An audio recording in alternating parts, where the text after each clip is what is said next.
स्थानीय गया में DAV public school cantt area Gaya 6 Bihar battalion NCC गया के द्वारा शिविर प्रशिक्षण के लिए गया के आसपास के विभिन्न स्कूल एवं कॉलेजों रफ़ीगंज, इस्माइलपुर, सुखजी स्कूल केंद्र विद्यालय क्रमांक 2 गया college, MSY college, APS school एवं अन्य स्कूल एवं कॉलेजों से एनसीसी कैडेट्स 10 दिवसीय कैंप प्रशिक्षण के लिए उपस्थित हो रहे हैं।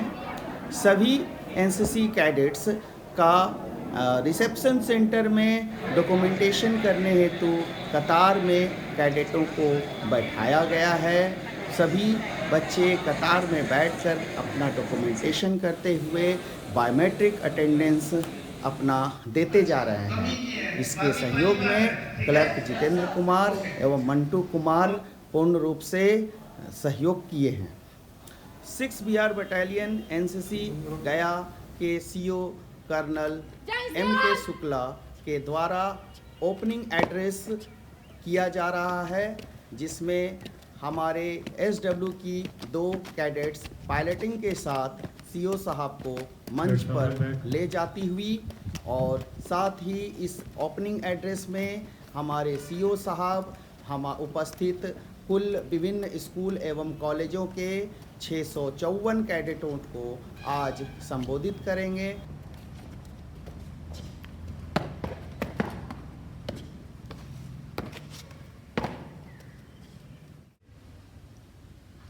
CATC 3rd में एक बार फिर से ऑफिशियली IJCO 6 बिहार बटालियन आप सबों का हार्दिक स्वागत करता हूं।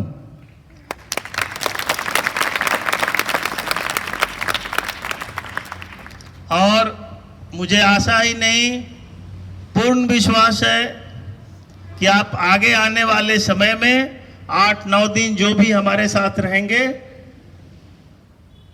बहुत कुछ सीख करके जाएंगे। उसके लिए मुझे हम सबों को आपका कोऑपरेशन, कोऑर्डिनेशन चाहिए। मिलेगा? Yes sir. हल्ला करेगा? No sir. गुड, शाबाश। थाली बजाएगा? No sir. कैंडल जलाएगा? No sir. ठीक है, अच्छी बात है, गुड। और बेटा किसी को भी किसी भी प्रकार का कोई प्रॉब्लम होता है बताना है, ठीक है? पेट दर्द, सर दर्द जो भी होता है, मजाक वाली बात मजाक के समय में है, पर अगर किसी को कोई प्रॉब्लम होता है तो बताना है, ठीक है? सो दैट आपका इलाज हो सके। क्योंकि अभी क्या है, गर्मी का समय है ना? आपका पूरा क्लास मैं इंडोर करवाऊंगा, बाहर में धूप में कोई क्लास नहीं होगा। इसलिए आपका ओपनिंग एड्रेस जल्दी कर रहा हूं कि 600-650 बच्चे आप लोग हैं। इतने बच्चों को बैठाने की व्यवस्था हमारे पास अंदर भी नहीं है। यहाँ पे बड़ी मुश्किल से 400-450 बच्चे बैठते हैं, ठीक है? ट्रेनिंग के दौरान हम आपको हर चीज सिखाएंगे। मैप रीडिंग सिखाएंगे, आपको FCBC सिखाएंगे, आपको हेल्थ एंड हाइजीन के बारे में सिखाएंगे, आपको जितने भी TSC में ये होता है कंपटीशन सब सिखाएंगे, टेंट पिचिंग कंपटीशन कराएंगे आपका। Everything you will be taught, right? Yes sir. पर आपका ध्यान एकाग्रचित होना चाहिए, सो दैट जो भी चीजें आपको हमारे PI स्टाफ, हमारे ANOs, मैं खुद आपको बताएंगे। आपके लिए सीरीज ऑफ लेक्चर ऑर्गेनाइज करवाएंगे जो कि आपको आने वाले जीवन में उससे आप काफी लाभान्वित होंगे, ठीक है? प्रवाह रोक देता है। आपके लिए सब कुछ किया जाएगा। हमें आपसे एक ही एक्सपेक्टेशन है, your discipline should be of high degree, no compromise on discipline ground, ठीक है? सभी हिंदी समझते हैं? और should I speak in English? नहीं, या तो मैं अंग्रेजी में बोलूंगा पूरा, या नहीं तो हिंदी में बोलूंगा। मतलब कि मुझे कोई दिक्कत नहीं है, मैं अंग्रेज नहीं हूं, मैं हिंदी समझता हूं। तब होता है अधिकार और कर्तव्य एक ही सिक्के के दो पहलू है ना। तो अभी अधिकार की बात नहीं कर रहे हैं, अभी कर्तव्य की बात कर रहे हैं। आपका क्या कर्तव्य होना चाहिए एज ए स्टूडेंट? एनीवन? या get up.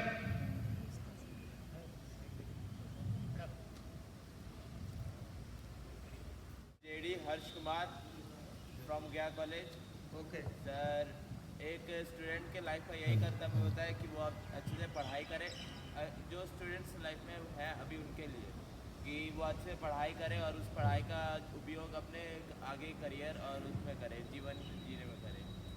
Okay, you are something on good track. Sit down. बेटा आप लोग बैठ जाओ, बैठ जाओ। या ईशा कुमारी get up.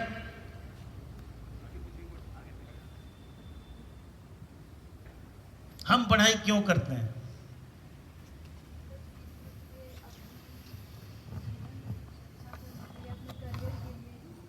Good, very good, sit down. कोई भी स्टूडेंट जब आप अपने पेरेंट्स के द्वारा आपको स्कूल में दाखिला दिलाया जाता है, क्या एडमिशन को दाखिला बोलते हैं ना, आपका दाखिला दिलाया जाता है। हम बिहार में आके बहुत बढ़िया अभी हिंदी सीख गए हैं, कोई बात नहीं। तो आपको एक उद्देश्य होना चाहिए, आपके पास एक एम होना चाहिए, आपके पास एक टारगेट होना चाहिए, आपके पास एक गोल होना चाहिए, ठीक है। जो इंसान बिना गोल का, बिना एम का, बिना टारगेट का चलता है वो क्या है? बोलो। हाँ, बिहार में क्या बोलते हैं उसको? हिंदी में एक शब्द बोलते हैं, इतबे पेंदी के लोटा हवा बोलते हैं ना। तो उसका एक और बोलते हैं, क्या बोलते हैं? हम तुम लोग के मुंह से सुनना चाहते हैं। तुम लोग तो सब बिहार के हो या कोई गोवा से भी आया रे? धोबी का कुत्ता घर का ना घाट का, ठीक है। तो सभी के पास एक एम होना चाहिए, उस एम को लेकर के, उस टारगेट को लेकर के, उस गोल को लेकर के आगे बढ़ना है। किसी का भी कोई भी एम हो सकता है कि हमें आईएएस बनना है, आईपीएस बनना है, डॉक्टर बनना है, इंजीनियर बनना है, साइंटिस्ट बनना है, आर्मी ऑफिसर बनना है, नेवी ऑफिसर बनना है, कुछ भी, व्हाटएवर इट में भी, टीचर बनना है। हम देश की सेवा किसी भी जॉब में जाकर के, किसी भी प्रोफेशन में जाकर के कर सकते हैं। ये नहीं कि हम आर्मी ऑफिसर बन के या आर्मी में सेना में जाकर के ही कर सकते हैं, नो, वो गलत धारणा है। आप चाहे प्रोफेसर बनो, टीचर बनो, कुछ हमारी तरफ से जो मेरा सोचना है, मेरी थिंकिंग है कि समाज का नव निर्माण करने वाला कौन होता है? Very right. क्या नाम है बेटा? खड़ा हो जा। ये college, school? Very nice. Anuradha Kumari ने बहुत ही सी ब्रॉट आउट करेक्टली कि समाज का नव निर्माण करने वाला हमारा शिक्षक समुदाय होता है, ठीक है बेटा। जब आप अपने स्कूल से आते हैं, सॉरी, अपने घर से आपको स्कूल में एडमिशन दिया जाता है, सिट डाउन, धीरे धीरे आप ऊंचे क्लास की ओर जाते हैं, तो आपके नींव को कौन मजबूत करता है? वो जो भी शिक्षक महोदय हैं, चाहे प्राइमरी स्कूल के टीचर हो, सेकेंडरी स्कूल के टीचर हो, या आपके हायर एजुकेशन के लिए कॉलेज के लेक्चरर, प्रोफेसर, रीडर, जो भी हो, ठीक है। तो सबसे पहला चीज हमें यहाँ क्या निकल के आ रहा है कि आप सभी बच्चों को, आप सभी कैडेट्स को शिक्षकों का सम्मान करना चाहिए। What do you mean by सम्मान? सबको पता है? Yes, sir. पक्का? Yes, sir. अच्छा, नहीं तो हम जब पढ़ते थे तो स्लोगन लिखा हुआ था यहाँ किसी भी बोर्ड पे कि शिक्षकों का सम्मान अपना सम्मान है।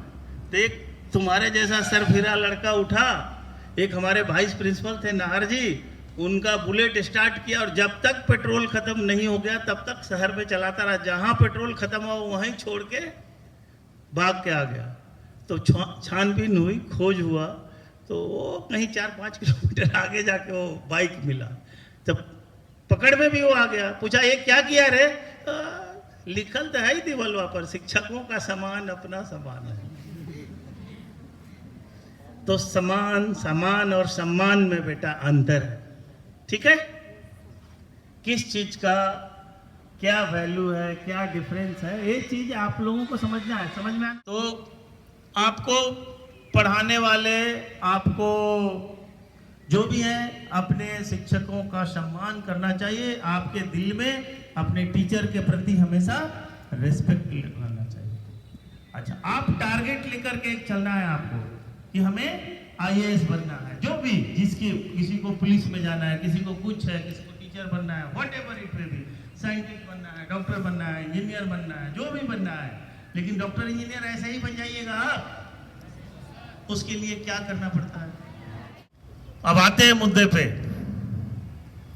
हार्ड वर्क करते हुए हम अपने टारगेट को अचीव कर सकते हैं, प्राप्त कर सकते हैं, ठीक है? हार्ड वर्क करने का ये मतलब नहीं होता कि हम अपने से बड़ों का डिसरेस्पेक्ट करें, ठीक है बेटा? किसी का डिसरेस्पेक्ट कभी भी नहीं करना है। सपोज आप अपने घर में पढ़ाई कर रहे हैं, आपके पिताजी आए, सबका अपना अपना पैसा है, किसी का कोई टीचर है, कोई जो भी है, व्हाटएवर, कोई किसान है, किसी के पास 8-10 अपना दूध का है व्यापार, या किसी का भी चीज़ का व्यापार हो सकता है, नौकरी पेशा हो सकती है। तो अगर आपको मदद करने के लिए आपके पिताजी ने बोला, तो आप पढ़ाई कर रहे हैं, कोई क्वेश्चन सोल्व कर रहे हैं, तो आपने रेस्पेक्टिव वे में जवाब देना है। अगर आप उस समय उनकी मदद नहीं कर सकते हैं कि पापा मम्मी जो भी आप बोलते हैं कि मैं कुछ वैसे मुकाम पे पहुंचा हूं कि मेरा 10 मिनट अर्जेंट है, मैं ये करके फिर कर दूंगा, ठीक है? और कोई जो समझदार पापा मम्मी होते हैं, पढ़ते हुए बच्चे को कभी नहीं काम बताते हैं। लेकिन चलो, फिर भी अगर होता है तो हमारे लिए पापा मम्मी हमारे लाइफ में इंपॉर्टेंस रखते हैं कि नहीं? सभी के लिए रखते हैं, ठीक है? तो अपना टारगेट प्राप्त करो, उसके लिए हार्ड वर्क करना है, ठीक है? एकदम परम पिता को याद रखना है। परम पिता कौन है? ऊपर वाला भगवान, ठीक है? सभी के अपने अपने, ऑल रिलीजन के मुताबिक सभी का अपना अपना परम पिता है। हिंदू में दुनिया भर के भगवान है, मुस्लिम में अल्लाह है, ईसाई में क्या है? जीसस क्राइस्ट है। इसी तरह से हर एक धर्म का अपना है। जो जिस रिलीजन को मानता है अपना मानो, कहीं कोई ये नहीं। पर किसी भी रिलीजन में आपको अच्छा आचरण करने के लिए सिखाया जाता है ना? कहीं ये तो नहीं बताया जाता कि अच्छा आचरण मत करो क्योंकि तुम हिंदू हो, मुस्लिम हो, सिख हो, कहीं ये सब नहीं होता है ना डिफरेंशिएट। सभी रिलीजन में आपको अच्छी चीजें करने की बात बताई जाती है, राइट? तो trust in almighty, work hard and try to do the best so that you can achieve your target on time, ठीक है बेटा? ओपनिंग एड्रेस के अंत में camp commandant colonel M.K. Shukla ने केंद्रीय विद्यालय क्रमांक 2 गया के कैडेट अभिजीत कुमार को नकद पुरस्कार देकर के सम्मानित किया। साथ ही कार्यक्रम का समापन जयकारा के साथ किया गया।